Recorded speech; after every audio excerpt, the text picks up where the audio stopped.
Diversion, rejeté. Diversion, rejeté. Diversion, rejeté. Patriote, il n'y a pas de temps pour écouter. Chaga APR, prostituée APR, il n'y a pas de temps d'écouter.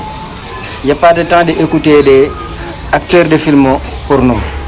Ces films porno, c'est fini.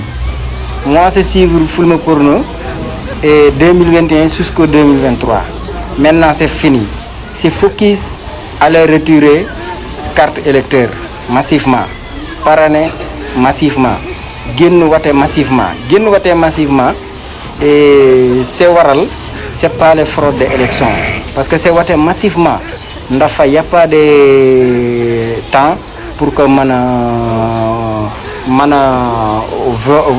voler élection.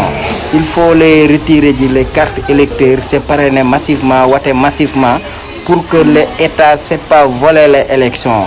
C'est allez vous retirer les cartes électeurs dans les préfectures.